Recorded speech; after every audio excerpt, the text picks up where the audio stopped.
Podcast. My name is Philip Matthew. I'm here with my co-host. Josh, I'm doing great, and I'm just glad to see a lot of racing that we have right now. Yeah, it was quite a few days. We're sitting here midway through the truck race. Kyle Busch is sneaking up on the lead, and Chase Elliott won a stage, and all the Chase Elliott lovers and the trinket sellers, they're going to love the fact they're going to make that truck. That's going to be the highest selling truck there's been ever. But speaking of Chase and Kyle Busch, we'll talk about the Toyota 500K, which was won by Denny Hamlin, his 39th career win. Won it in part because of rain.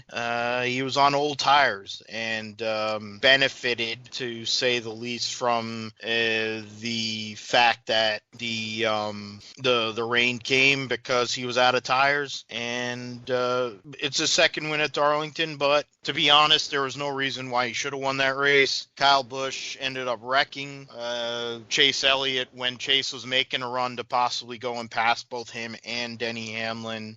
At that point, what were your thoughts, Josh, on the race itself on last Wednesday? Well, the race itself, there wasn't a lot of long green flag runs that we've kind of been accustomed to at Darlington, but there's a lot of short sprints, it seemed like, that maybe around 20 to 30 laps for the most part. But it was there wasn't really like a ton of passing up front, mostly throughout the middle portion of the field, and it thinned out once you got up to about fifth place. And we saw that with some of the guys that were trying to come back up from the middle of the field through the invert. Once they got up to fifth, it was a lot harder to make that pass. For that position. But overall, it was a decent Darlington race, I guess, but it could have been a lot better, considering the history and considering what we've seen in the past from the Gen 6 car package with this current configuration. Yeah, I mean, you talk about what they saw on Sunday, and you're able to pass, you're able to make things happen. Granted, you're talking about daylight, slicker racetrack versus being at night, more grip, which at the end of the day, no matter what, Steve O'Donnell and the idiots at the Daytona Beach Mafia, they think that more downforce and less horsepower is better racing, and it will bring in a new OEM. Frankly, more downforce and less horsepower is garbage, and you're not getting a new OEM because nobody's signing up to go against Ford and Chevy, who has years, 60 plus years of information and knowledge. And then Toyota and all the money that Toyota throws at this deal, which has been going on since 2004, which is part of the reason why the sport is where it is. The 550 rules package definitely didn't work on the Wednesday night show. Neither race was like amazing. The Sunday race was more, there was racing outside of the lead, but the problem with Fox is they can't not show the leader. They have some defect where they can't show racing. There was more leaders on the Wednesday race. There wasn't really anybody truly dominant outside of who we're going to discuss in a moment. But, there was a bunch of leaders. There was green flag. There was short spurts, as Josh said. But in the end, you couldn't really go anywhere. And that's, I think, a transfer to where you can go and transition here. We'll go into the results. Before that, Denny Hamlin wins his 39th career Cup race. Kyle Busch second. Kevin Harvick third after winning on Sunday his 50th win. Brad Keselowski finishes fourth. Tried to use strategy. He was in a position where he could have possibly won, stayed out late, but he wasn't able to get out of there, and he didn't have enough time. Eric Jones finished fifth. Logano sixth. Almirola seventh. Jimmy Johnson eighth from tailback. DiBenedetto ninth. Martin Truex 10th, who had a pretty good day. Christopher Bell gets his career best finish of 11th. 11th. I think Toyota, who had struggled over in their return on the Sunday race, showed up on Wednesday, mainly with Hamlin and Martin Truex.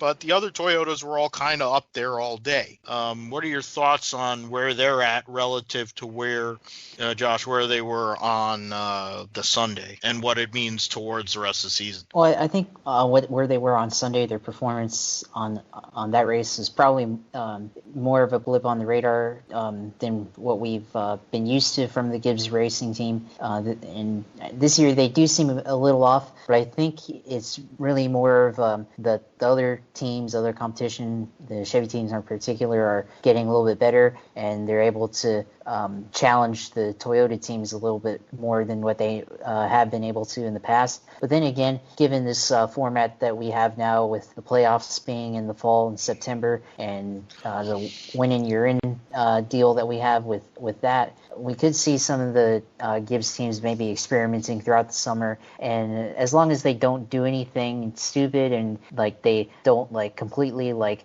drop like a rock in the standings, they just kind of hang around, should see them just perform decently at least, or solidly throughout the rest of the summer. And then maybe as they go into the fall, they're experimenting with something and they've got something up their sleeve that they can work with, and maybe they'll surprise us coming the chase. Yeah, that's a great point. I completely agree with that. I mean, you're talking about a situation with a playoff format, or whatever you want to call it, where Denny Hamlin in February, after everything that happened and now Fox is making videos of it, won his third Daytona 500, and he was locked in. He doesn't have to worry about anything the rest of the regular season. He's already in the playoff.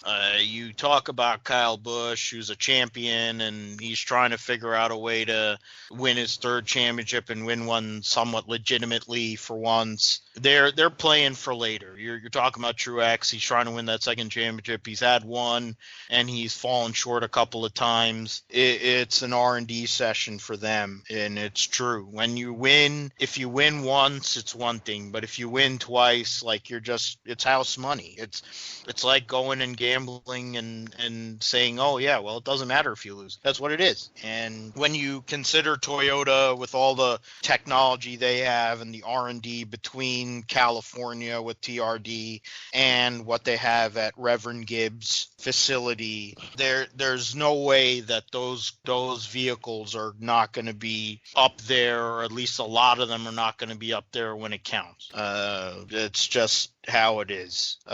Speaking of a different manufacturer, Clint Bowyer was the star of the early good first part of the race. He won both stages. Stuart Haas, of course, won on Sunday with Kevin Harvick. Eric Almirola, Kevin Harvick both finished in the top 10. The 41 struggled both days, but then that's whatever. Clint Bowyer ended up winning both stages. He had a really fast race car on Wednesday, and quite frankly, could have won that race. But once he got into traffic, which is a product of the 550 rules package, once you get into traffic, it's very hard to get through. And the thing is, what do you think of the fact that Bowyer won both stages is not something he usually does. I think that was the first time all year, first time in a while that somebody had swept both stages too. And what does it mean for Bowyer that he won both stages, but in the end he didn't come through with a finish? What does it mean for Clint Bowyer, and what does it mean in general? Well, for Bowyer himself, it proves that if he has that opportunity to take the lead, the opportunity is there, and he can take it. He has that ability, and if he can make the most of that opportunity, he can get wins. But at the same time, he has that advantage with clean air. But at the same time, at the end, we saw him lose a couple spots and get back into traffic, and he struggled trying to pass Ryan Newman. We all know that Ryan Newman does have a tendency to be a very tough driver to pass in the Cup Series, but you still should be able to pass him with not necessarily relative ease, but it shouldn't take like 10 laps to pass him.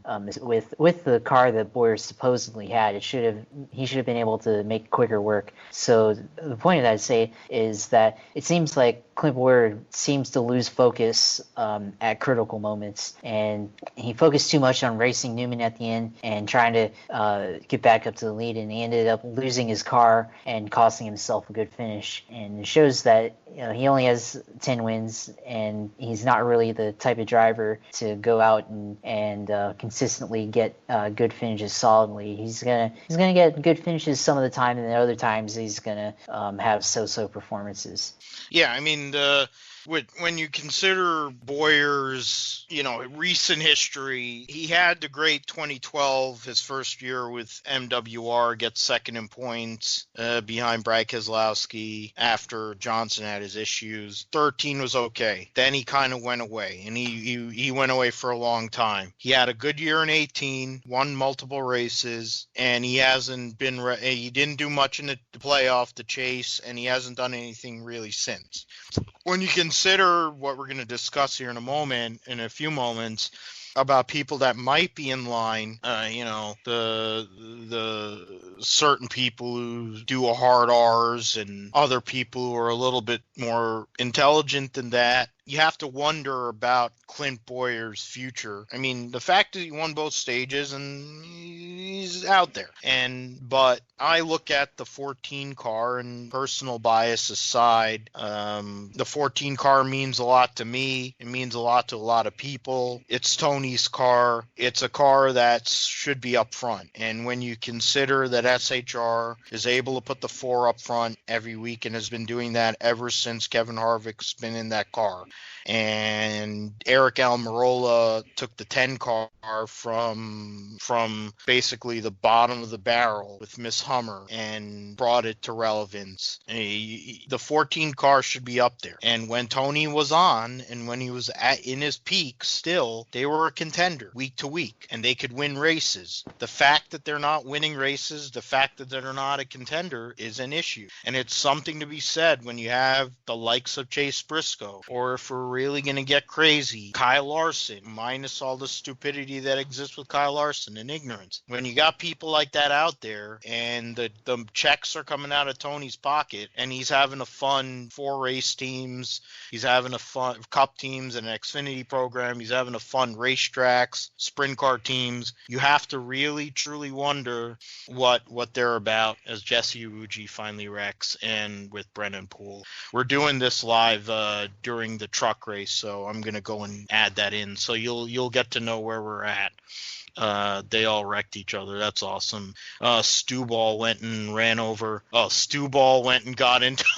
Oh, yeah, there you go. Jesse Iwuji was in the way of old Stewball, and he went and caused a multi-truck wreck.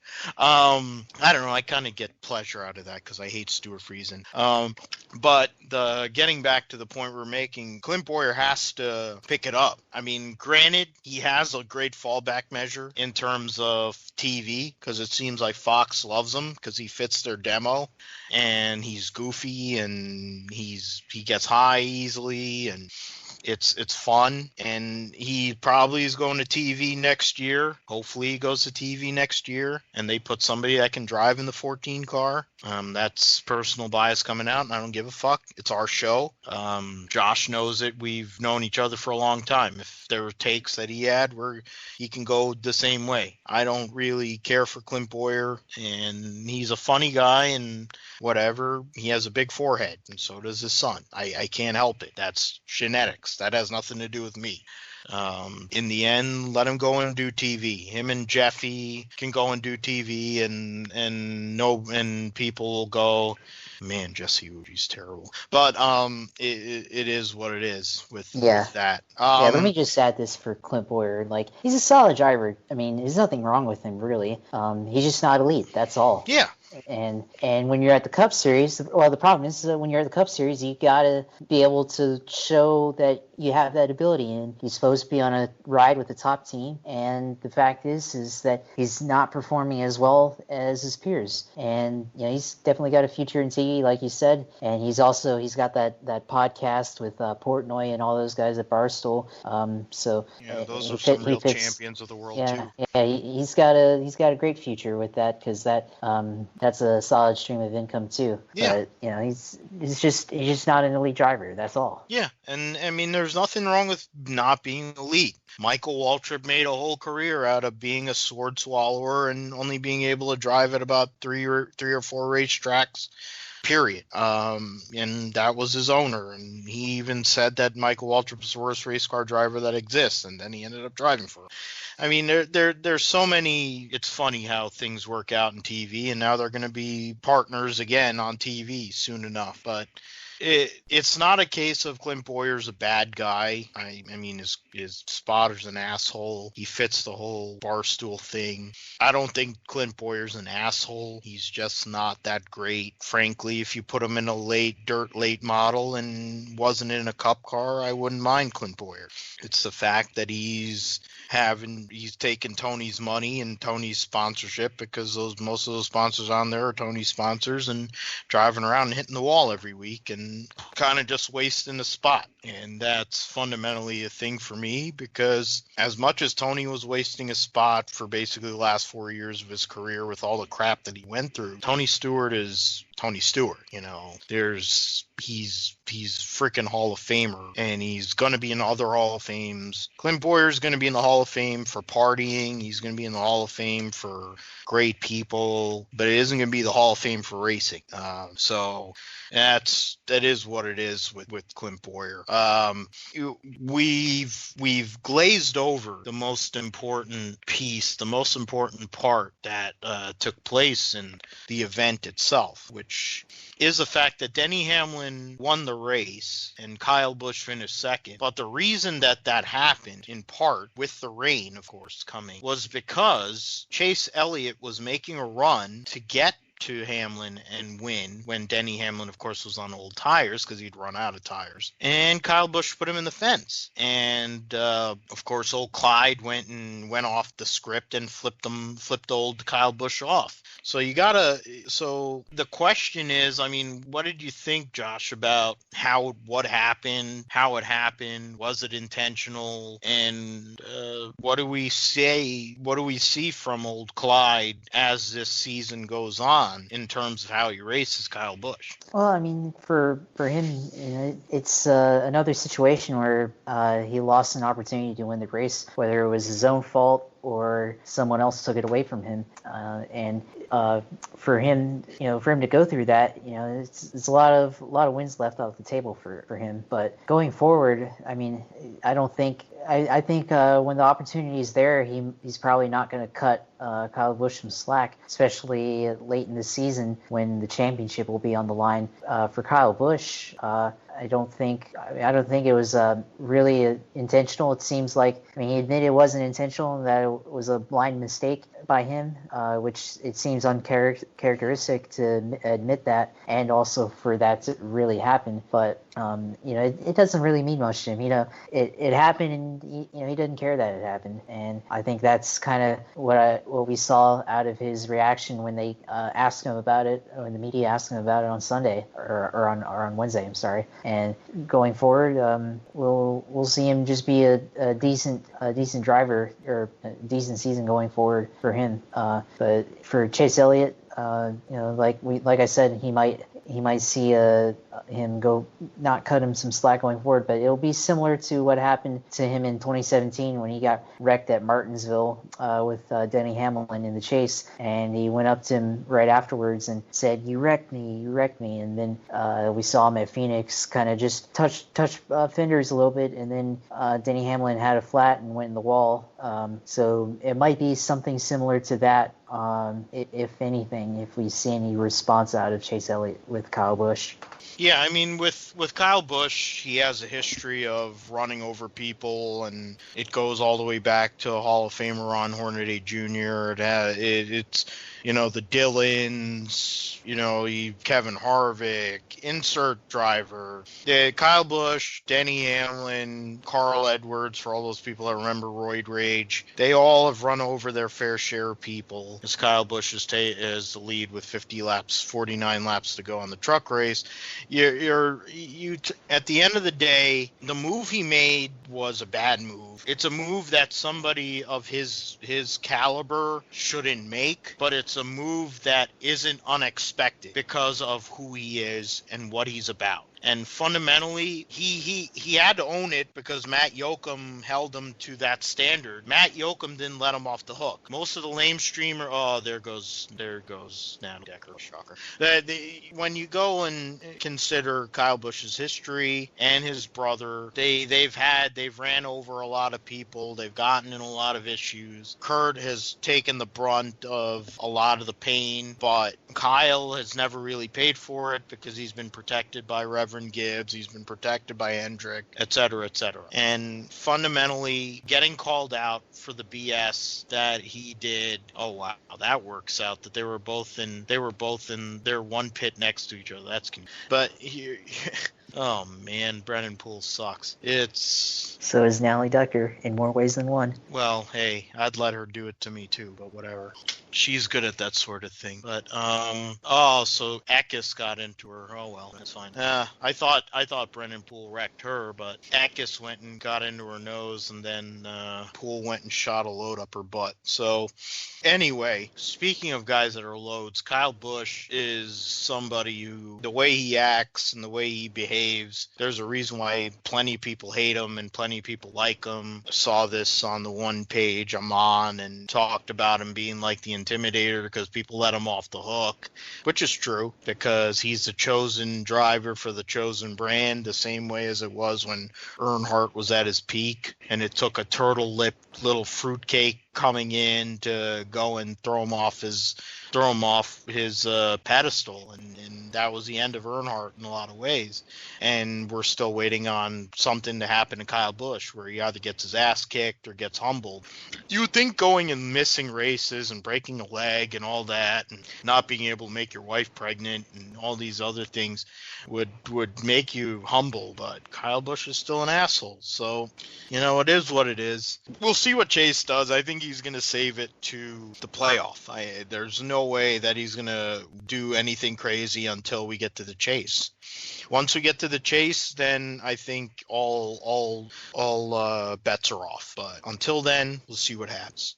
I think we can go from there. The racing itself, I don't know what you thought in general of the two races, Josh, at Darlington. Was there really any difference, or did it seem similar to you? And thoughts on the package relative to track? The Sunday race to me it was slightly better, but that's only because there was just slightly a little bit more passing for the lead up front, but it wasn't like that much better. Marginally, probably would fit that best. But they were very similar races on at Darlington that we saw.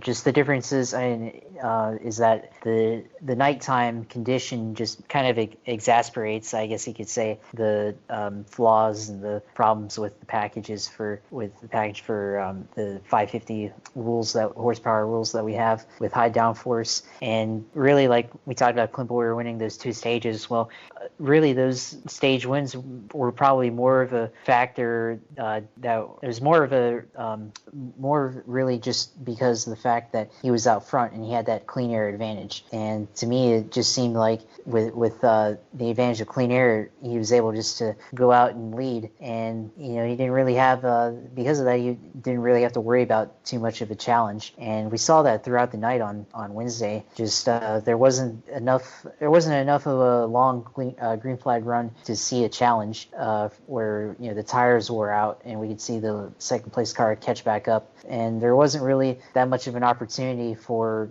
the second place car to really go up and drive up and at least get to his bumper after about 5 laps on the restart. And it just shows that how poor the package really is. And you could still see kind of the vintage Darlington throughout all of that, because they still have to drive the track and all of that, but it is still really overall is really just a mixed bag. And it shows that the high downforce and low horsepower package that we have just doesn't work. And what we need to see is low downforce, high horsepower, and I would argue more drag, but not downforce drag, just like the difference between a square end and a rounded end. The square end is going to produce more drag and more wind resistance than a round shape. So that's what I think. Yeah.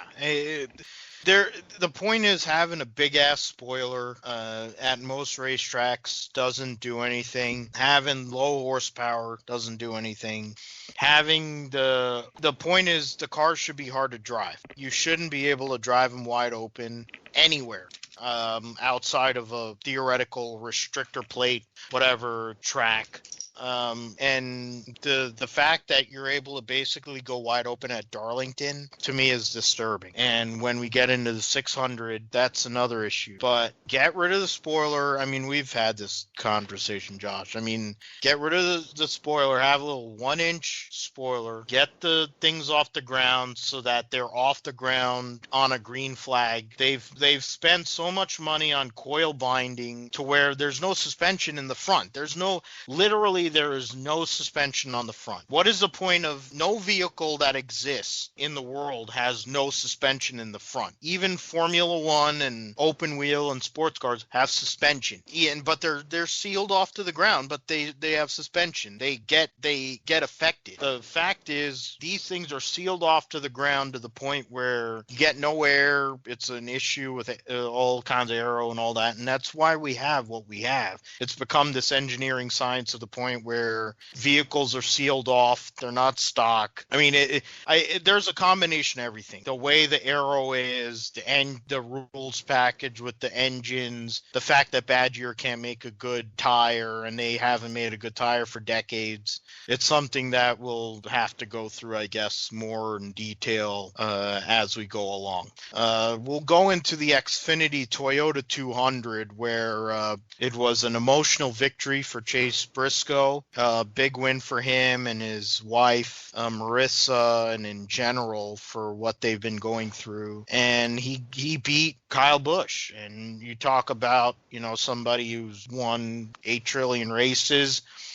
For somebody like Chase Briscoe, who's a young gun, to be able to beat a guy who has won virtually everything, it says a lot about him, and it says a lot about the race. There was a much better race in general than the Cup races were. What were your thoughts, Josh, on what we saw on Thursday afternoon instead of Tuesday night because it got rained out? Well, I agree with you. It was just a more solid race overall. And the fact that two drivers up in the lead and second place are able to stay close to each other and at least be able to attempt to pass and potentially or almost get around him well deep into a run speaks to the fact that the Xfinity Series formula is superior to the Cup Series formula, in my opinion. And I think for Chase Elliott, for Chase Briscoe to go head to head with Kyle Busch, it shows that he has a lot of resolve and that he has a lot of strength with the fact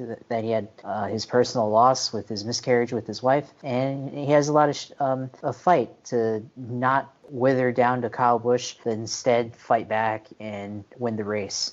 Yeah, I mean, you have to think about the pain and anguish that he went through being at the racetrack on Tuesday night and finding out that they were expecting their first child, Chase and Marissa. There was going to be a daughter, and finds out on Tuesday night that she had a miscarriage, and he's having to sit at the racetrack, and he can't be with the most important person to him, the love of his life. And then he has to go back, and they sat there for, a day and had to go through all of that. And the fact that they opened up and let the world know about what they went through and how devastating it was. It's something you don't see from everybody, and especially in big sports, of course, having somebody of his ilk, going in and showing that vulnerability is something to be said, and it's definitely, to talk about, to let everybody know that they went through what they went through and then go and do what he did. It truly shows what Chase Briscoe is as a driver, and, door banging each other. You're door banging a guy's won 96 races in the Xfinity series and is considered one of the greatest because the media loves him so much. And to go and beat him at a track like Darlington, there's just something to be said about the viability, not only about Chase Briscoe for this season and possibilities, considering he said he's up against it. The team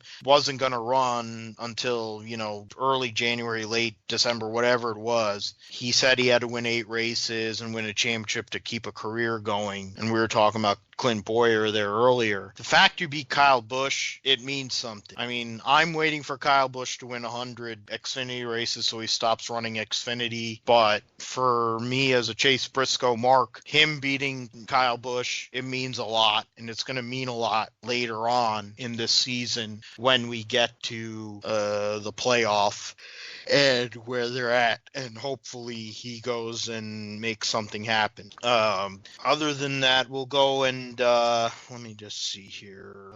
Let me just go through the results quickly before we transition into the Coca-Cola 600. The results of the Toyota 200, basically everybody that was up front stayed up front, all the contenders, for the exception of Michael Annett, who spun and ended up 25th.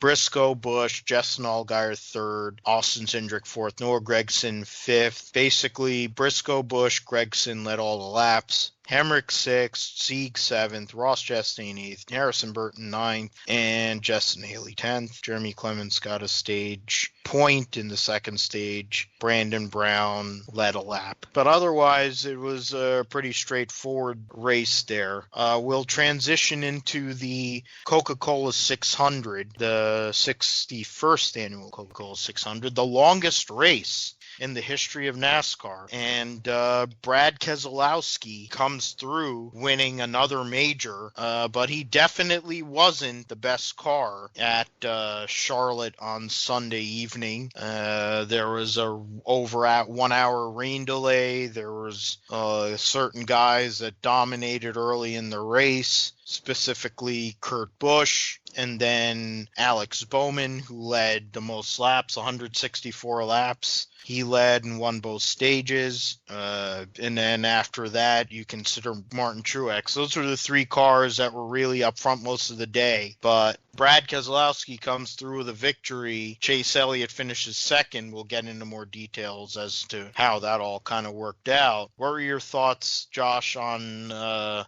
Sunday's Coca-Cola 600? Well, I think they got to change the name from the Coca-Cola 600 and not even call it the World 600, just call it the Clean Air 600, because that's what it was the whole night. Yeah. For the most part. I mean, it was once we got past the rain delay and we got into resume the race, like we saw Kurt Busch kind of lead for like that first stage, but then Alex Bowman, he was, I think he was kind of getting up there into the top 10, top 5, and then he went into the lead after the first stage, or before the first stage, and just kind of got in the lead based off of pit stops. And then it was basically from then on out until the third stage, when he got behind with pit stops, it was the Alex Bowman show. And I actually thought he was going to win the race based on how everything was playing out, because there wasn't a whole lot of action with cautions for most of the race, and for really that first half, first 2/3 of the race, there wasn't really a lot of action there, and I thought he was going to win the race. So for for him to go out and dominate, but then get back in the pack and not really come back. Again, it shows that clean air is very, very important, and you need it. Like if you want to try to lead the most laps, get out in clean air, and you're probably guaranteed to do that. But he's still a solid contender, I'd say, just because we've already seen him go out and win in dominating fashion. He was good last week in both Darlington races and all that. So I don't in contrast to what we said with Boyer earlier in his deal with clean air, I don't think it's the same thing for Bowman. I think he's just a little bit better of a driver and is more focused. But anyways, then we saw Martin Truex lead for a good portion of the last half of the race, and then we saw really the only time that I saw a green flag pass was Chase Elliott going up and taking the lead from Brad Keselowski. And really, that was the only fight that we saw. That was of actual substance up until the end. Yeah, I mean that the 600 in general is never. I mean, over all these years that I've been watching, or I'm showing my age here. You talk about 28 years watching the 600. It's never been known to be the most interesting race, but when you're in a position where you're literally competing against golf, a head-to-head golf match, and that's literally all you're competing against, and the product you put out there is so bad that it's unwatchable outside of the LCD, there's a real question as to what the heck they're putting out there. As Matt Crafton fell out of the race, something happened. The defending series champion without even winning. And Todd Gilliland hit the wall really hard. And I mean, it's something to be said about clean air. I mean, you talk about how Charlotte Motor Speedway and Marcus Smith and all of them, they had to make the Roval. There's a reason why they made the Roval, because they ruined the oval way back when. And between them and NASCAR, they can't come up with a rules package that makes Charlotte Motor Speedway a decent racetrack. So they had to make a stupid street course to make it seem like they can have racing at Charlotte. And even that's goofy. So it's crazy to think about how bad Charlotte has become. I never remembered Charlotte to be so bad, but when you kind of go and deep dive into it, it's not a great racetrack. And a lot of these cookie cutters are not great racetracks. And the point of this 550 rules package was to make cookie cutters better. And quite frankly, that's not the case. It's a joke. I mean, Joey Logano had old tires. He won the last stage on old tires because he got a good restart. Brad Keselowski was on old tires. He was able to make 3 great restarts, 2 of them on old tires. I mean, you have to consider multiple facets here, and the fact that that you're able to, once you get out front, it has nothing to do with you don't even have to show up.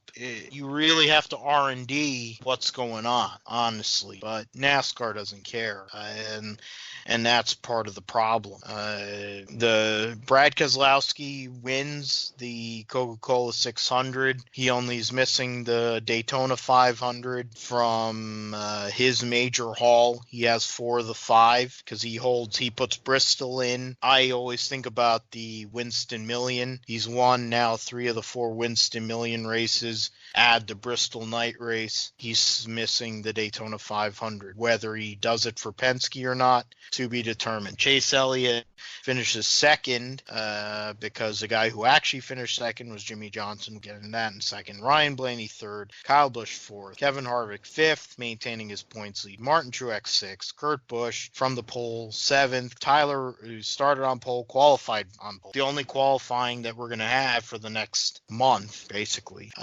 Tyler Reddick eighth, Christopher Bell ninth, gets his best career finish again, and Chris Buescher gets a 10th place finish for Roush Fenway Racing. So you get into Chase Elliott. He ends up finishing second on Sunday night, going into early Monday morning. He had the race won.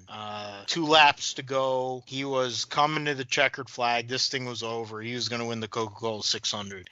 Hendrick Carr was still going to hold over, considering Alex Bowman dominated. But William Byron cuts a tire, spins out, and everything changes from there. What were your thoughts on what Chase Elliott did in the end with Alan Gustafson and how it all ended up relative to what they're it kind of fits an MO with Alan Gustafson, but I'll add on to that. But what were your thoughts on what Chase did there at the end and how it ended up for him? Well, it was a bad decision, I think, because they shouldn't have pitted, given how the race was the whole night and how advantageous it was to be with clean air in your pocket.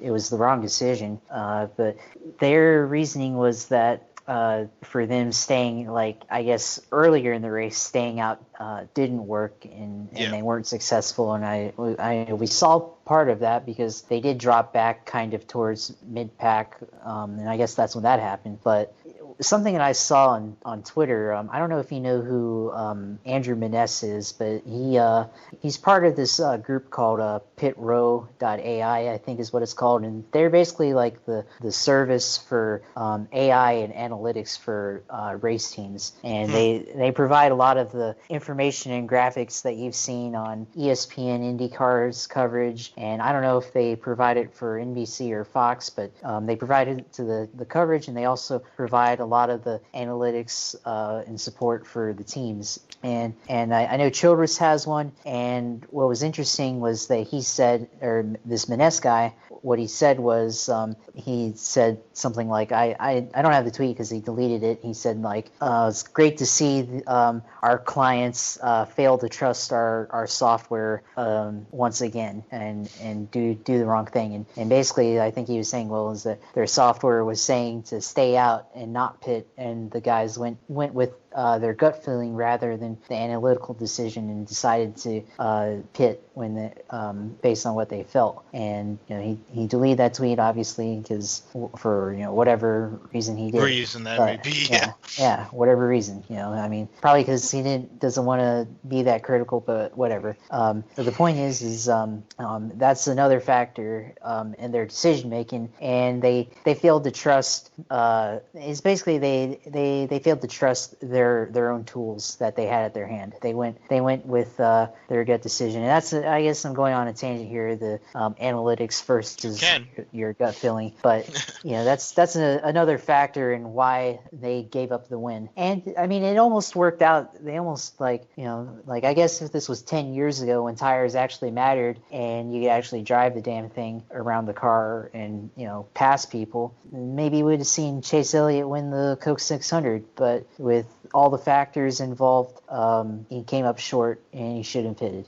Yeah, I mean, I give you credit. It's the first rant from Josh. He didn't, and I'll also say you barely raised your voice, so I give you extra credit on that. The fact that you basically stayed on key for yourself, and you were mad because the fact that they ignored analytics and all that. And it's something to be said about Alan Gustafson. He's been doing this since he started as a crew chief in 2005 with Kyle Busch. So he's always done this. He did it with Jeff Gordon. He's done it with Chase I don't know how many times. This is on brand for him. He's done this over time.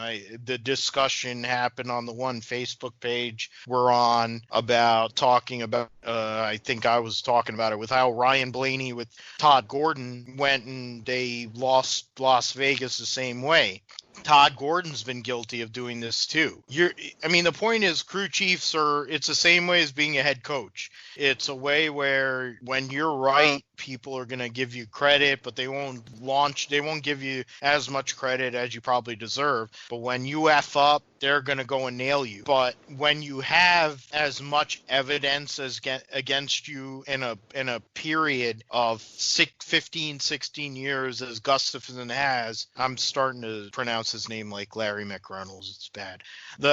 It's something to be said that you have to wonder about how viable that guy is as a crew chief. And I've always been a Chase guy. I've been a guy that says put Greg Ives with Chase because the 1 year where Chase was like crazy good, elite, was his first year in Xfinity with Greg Ives. And then Hendrick was like, oh, we need to make Earnhardt stay relevant. So we moved Greg Ives to the 88 because retard went to TV because he knows he wasn't that good. So he's like, oh, I'm going to take the TV money.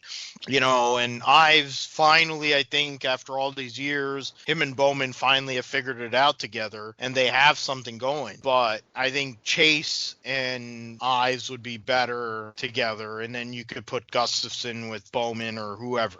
I think you could put Gustafson with, you're going to get certain things. You win a few races. You're not going to win a championship. You're just going to get a sort of blah. You're going to get a top 10 points finish. You're not going to win them. You're not going to have what Jimmy and Chad had. Chad's not as good without Jimmy, and Jimmy's not as good without Chad. We're realizing that as well. We can go and transition into that because there was a couple of penalties that came from the Coke 600. Jimmy finished second in the Coke 600 on the track, but failed post-race inspection because of a failure there was a mechanical failure, part failure on the rear end, which was something with the toe, which disqualified his car, which sent him all the way to tailback, as Rusty would say. And the more egregious penalty, I think, than the Jimmy Johnson penalty was Denny Hamlin, as we talked about earlier, winning his second race of the year, dropping two massive pieces of tungsten on the racetrack, which destroyed the car of Joey Gase and I think one other car pre-race. And all that happened was there was a 4-race suspension for the crew chief, car chief, and one other person. The actual car chief, which is Eric Phillips, former truck crew chief for Kyle Busch Motorsports, he wasn't conveniently on the roster as the car chief this week or during these last three races, but he was missing. He'll be back on the box as the car chief starting tomorrow at Charlotte Motor Speedway in the Alsco 500K. I guess the way we'll go and angle this, Josh, is what were your thoughts on what happened with Hamlin and how everything went around with that? And then also you can expand out onto Jimmy Johnson and what he did and how he ended up failing inspection, which is kind of par for the course for him. Well, I mean, I picked Denny Hamlin to win the race, so I was a little bit disappointed, and I kind of picked him because he went on Pardon My Take and said he guaranteed that he'd win, and he didn't even have a chance to prove his guarantee because of this tungsten falling out of his car. But to me, I think they should suspend the person responsible for, or the person's responsible for not securing the tungsten. And it says a lot about not suspending the right personnel when things like this happen, because I guess it does seem convenient, but I'm kind of kind of struggling to see who's the right person to suspend. I think you definitely got to suspend the crew chief for sure, and probably the engineer and a couple of other persons, because they're probably the ones that are responsible for that in the end. But I don't know. It's almost like you can almost say that they're not going to miss a beat, because we see with their other guy, Eric Phillips, coming in, he's not going to be the same as Hamlin's regular crew chief, but at the same time, he can have the crew chief just feed him the notes and then just call the race, without basically using the cliff notes without really needing to come up with anything new or develop anything new. So I don't know. I mean, it was a weird incident, though, I would say, because you never really see the ballast from your car just drop like that, and that means there's an egregious mistake on the crew's end. And for Jimmy, I mean, I guess it is par for the course, because we've seen through history the 48 car fail inspection or a Hendrick car fail inspection, and that one to me just seems more of it's a failure, but it's not as egregious as letting the tungsten not get secured. But it's a tough deal. But it's good that NASCAR is actually disqualifying people instead of just handing them a slap on the wrist. Yeah, I mean, you talk about all the, things with Denny Hamlin and what he did, and also with Jimmy Johnson. You have to look at Jimmy Johnson's history and the amount of failed inspections that went on with him over the years with Chad Knaus. And you also have to look at what Gibbs is doing. And when you have 2 wins, you kind of can go and do whatever you want. It doesn't matter anymore in terms of the playoff. You're going to be in no matter how much you do. What you talked about, Josh, in terms of finding them and, in terms of finding them a lot of money, also going and taking away playoff points, I think that would have been something that could have deterred what occurred at Charlotte during the 600. It doesn't bring a very nice look to the sport when you consider that you're just running around and you're letting weight drop off the race vehicle, and it goes through, I mean, albeit it's Rick Ware Racing, Joey Gaze, who cares, but, it goes through somebody's race car. I forget, I think one other race car it went through, and so it affected multiple people, and in that point, that's a problem, and there's something to be said about it being a real issue, that you can go and do something like that and it can affect so many people. It goes back to other incidents where tungsten fell out, and like I'm friends with people that work at Carl Long's team, and Carl Long hit tungsten and busted his shoulder. There's somebody posted Jamie Dick going and taking tungsten through the windshield and hitting the wall hard and having issues there. I mean, there's something that when something like that happens, you really have to question what they're doing and why they're doing it. And I also have to question how Eric Phillips wasn't on the list and conveniently available to kind of slide in starting tomorrow at Charlotte, as though, he wasn't a part of what happened, but he's going to be available now, even though he was it's not surprising to me the way that Joe Gibbs Racing Toyota does things. Also doesn't surprise me the way NASCAR does things, but it is what it is with that. I mean, Johnson having the issues that he to not pass inspection with the busting the you talk about the rear end and the having the skew and all that. That's probably why it happened. But hey, Jimmy Johnson hasn't won in a while. He's trying to do whatever he can to win. The Hendrick cars are fast, so it's not like he couldn't compete, but, I guess it's worth going and doing something to try to see what can happen. I think it would have been a lot worse that he wins number 84 and he goes and gets disqualified. It's similar to what Richard Petty went through when he won number 198 at Charlotte in October of '83, and they had the big motor and they fined him and did a whole lot of things, which ended up seeing Maurice and Richard not working together at least for a couple of years. So there is that. We'll move over as Chase Elliott beats Kyle Busch for the North Carolina Education Lottery 200. So that's merciful. Yeah, he gets the bounty. He gets that $100,000 bounty from both for charity for both Kevin Harvick and Marcus Lemonis, who sponsors this truck series. So old Clyde wearing the Hooters uniform, no less, with the iRacing since Larsoning around, and Ty Majeski. I don't know why they wouldn't sponsor Ty Majeski, because he's been a iRacing mark, but whatever. He goes and beats Kyle Busch. It's great for the world, at least for this week, before it gets back to reality and he goes and wins again.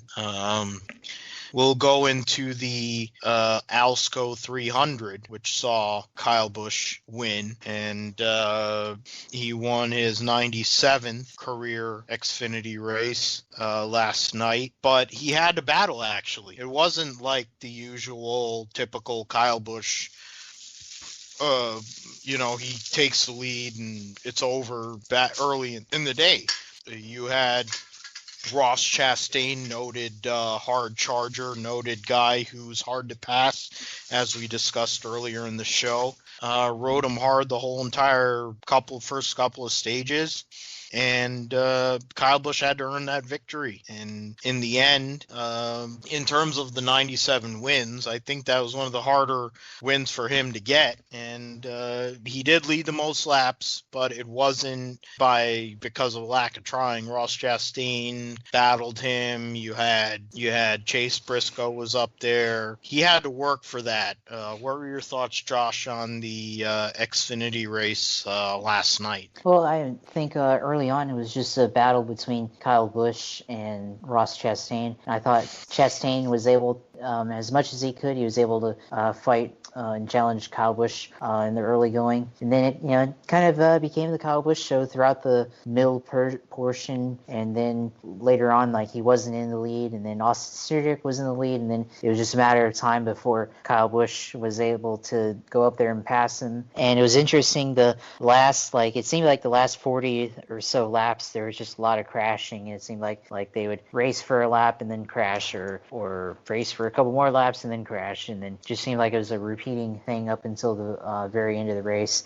And I think that actually helped Austin Cindric because he was able to use the restarts to Chase just did the cryo battle. Yeah. Wow. That's good content right there. Yeah. He knows what he's doing. But anyways, Cindric is able to hold the lead for a little bit longer than maybe what we would have expected, because with how Kyle Busch is, he's probably going to be able to. That Austin Cindric has no talent, but okay. Yeah. He doesn't really have a ton of oval racing talent. I would say he's got some road racing. I think he's more of a natural road racer. But anyways, he was able to keep the lead for a little bit, just take advantage of those short runs, and eventually, I mean, he did end up losing to Kyle Busch, and some people said, Kyle Busch took him to school and all that, which is fine. It was still a decent run. I think maybe on the last lap, he could have maybe did a little bit more of a side draft with Kyle Busch and try to steal some of that air off his quarter panel in the last half of the back straight and through turns 3 and 4. Maybe they would have been side by side for coming to the line. But it was still a good showing for Cindric overall, even though he actually did lose one spot or 2 spots, however you want to look at it, on the last lap and finishing third. But I think it was, other than the crashing, I thought it was a decent Charlotte Xfinity race overall. Yeah, you brought up a good point in terms of the crashing. We could talk about Cindric, and I mean, he's kind of knows he's going to have a good ride for the rest of his life because his dad runs Penske Racing, and it's different than daddy's money. It's the nepotism and all that kind of works in his favor. We'll just go over the results here. Kyle Busch first, Daniel Hemrick second, still trying to chase that first Xfinity win. Daniel Hemrick expecting with his wife Kenzie. They're expecting their first child. Austin Cindric third. Ross Chastain started on pole, led a lot of laps, finished fourth. Justin Allgaier fifth. He had radio problems and other issues, gauge problems. He finished fifth. Brett Moffitt gets a career best sixth place finish, considering the fact that he injured both of his legs in a motocross accident. And in his return, he's done pretty well. You got to wonder, why the hell doesn't Brett Moffitt have a ride in in the Cup Series? That's something you can ask for a long time. But he finished sixth. Michael Annett seventh. Brandon Brown eighth. Harrison Burton ninth. Myatt Snyder 10th. Now, we talk about the wrecking. You mentioned that, and the biggest wreck involved noted daddy's money and probably drug user Noah Gragson, who had top 5 finishes in both stages, but in the third stage he got loose and was involved in wrecking a couple of cars, the cars of Justin Haley, who got knocked out for briefly, I think, and Tommy Joe Martins, who I have a friend who works on the Tommy Joe Martins team. they destroyed a really good race car there, and they don't have a lot of equipment. The 11 team has a lot more equipment, but still, both of those guys were in a position where they could have won or had a chance to get a top 5 or a top 10 finish, and neither of them got anything out of it because of that wreck. So, I mean, it was that, and you can Timmy Hill, Boot Scoop Boogie, great iRacer, went and said that he had a small package on the Door Bumper Clear podcast. Blew an engine so bad that it oiled a racetrack down, which affected Ross Chastain and also Chase Briscoe, who was the points leader in Xfinity, and it cost him a chance at possibly winning this race. After a decent first 2 stages, both of them got in the oil, both hit the wall. Briscoe was more affected than Chastain. In the end, Chastain was able to make it up. What were you, in the end, like when you consider some of the wrecks and some of the crap that happened late in the race, was it more a case of over aggressiveness, or would you say inexperience, or was it a matter of you have to consider what the heck was going on, or some of the drivers that were involved? What were your thoughts on some of the things that happened at the end of the day? I think it was really just a factor of all those that you just said, because we have inexperienced drivers for the most part in the Xfinity Series, and there's some over-aggressive guys like Noah Gragson and etc. And there's a lot of other drivers who just aren't that great, period, at being a stock car driver. And I think all of that kind of contributed to the crash fest that we saw within the last 40 laps of that race. Yeah, it's something to be said that it is the AAA. If you want to think about it in terms of baseball or other forms of other sports, because NASCAR thinks they're in that level. It's a AAA level, and you see people do certain things that would be akin to being someone that doesn't know what they're really doing, and they need to get humbled. And I could do my Iron Cheek impression, but I'll pass. Though I do think that Noah Gragson needs to be humbled, and whatever that the Iron Cheek would do to people, or Brian Blair, he should also do to Noah Gragson, because Noah Gragson does suck. I think we could go and do a little quick hit before we get off, because truck race is over. Chase Elliott ends up going and beating Kyle Busch, gets the bounty tonight in the North Carolina Education Lottery 200. He goes and wins, and he beats Kyle Busch for the bounty, $100,000 to the charity of his choosing. So, immediate initial thoughts on Chase Elliott coming through and getting the bounty. I'm surprised the Kyle Busch show didn't come to town. No, I mean, he did lead a lot throughout the race, and surprisingly, again, like, you just assume whenever Kyle Busch is in a race in the Xfinity Series or in the Truck Series that he's going to go out and drive up like a hot knife through butter through the field and just grab the lead and stay there. And I mean, I was watching the last 20 laps, and Chase Elliott was in the lead, and there was a part where like Kyle Busch kind of got close enough. He was within like 0.3 in the middle of turn 3 and 4 with about maybe 6 or 7 laps to go. But then he lost time to Chase Elliott, and Chase Elliott was able to kind of pull away and win the race. But I think it was a decent race. Saw some action throughout with Natalie Decker and all of those back markers crashing and all that. But overall, it was I think personally, so the Cup Series, the Truck Series, and the Xfinity Series at Charlotte, I think the best racing you're going to see is probably going to come from the Truck Series for the most part, I think, and then maybe the Xfinity Series and then the Cup Series. And I think it was probably, it was another typical Charlotte truck race. Yeah, I mean, when you talk about the truck package, which is what Cup and all the idiots that run the Cup Series, and they're basically wishing they could have the drafting and all this stuff that comes from the trucks, but the difference is you have a huge greenhouse on a truck, even though they've made it into a car. They want drafting in certain racetracks. It works better than others, but when you get clean air, as we've talked about, that's what ends up happening. That's what you end up with, where you go and have you end up having a bunch of kind of nonsense going on, and you have the likes that Chase Elliott goes and does a Kyle Busch bow, and it's trending on social media. It's great. It's good for the world. Kyle Busch needs to get humbled, and he kind of needs to be shown that he isn't the greatest thing that's ever lived. And there's something to be said about him losing a race once in a while.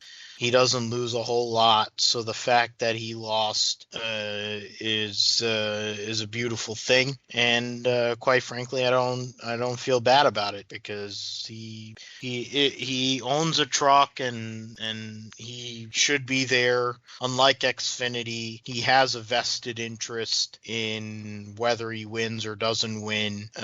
But the fact of the matter is, he went and got beat, and he got beat by a guy that he decided to go and put in a fence. So God bless him. It's there's something to be said about old Clyde. He went and brought the shade out when it counted, and got the 100,000 from Kevin Harvick and Marcus Lemonis, who sponsors the series with Gander Outdoors. So with that, we will go and end this Grip Strip podcast. It was a good show. Had some technical difficulties, in part because of me and other stuff, but in the end, we're here. We got it done.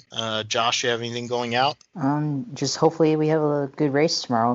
Hopefully it's better than what we saw on Sunday. I kind of doubt it, but you never know.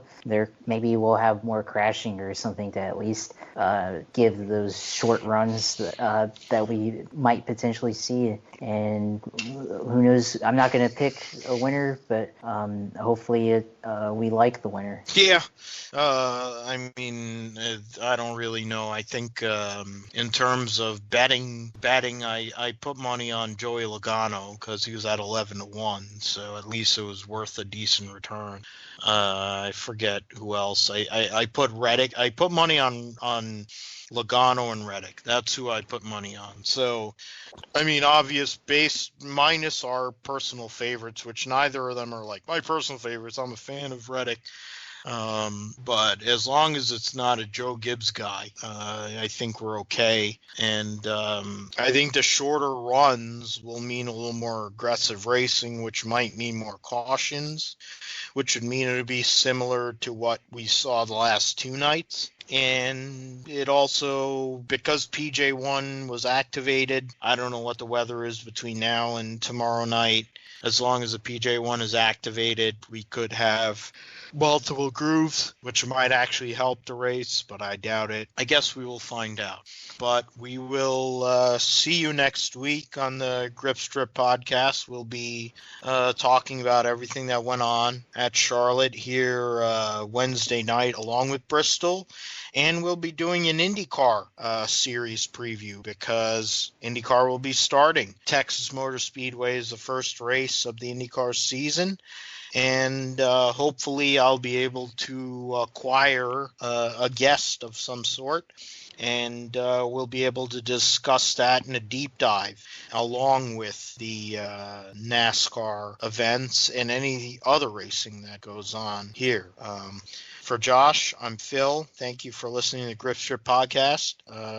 Give us a like on Podbean, and like us on social media on our personal pages. And we will see you next week. Take care.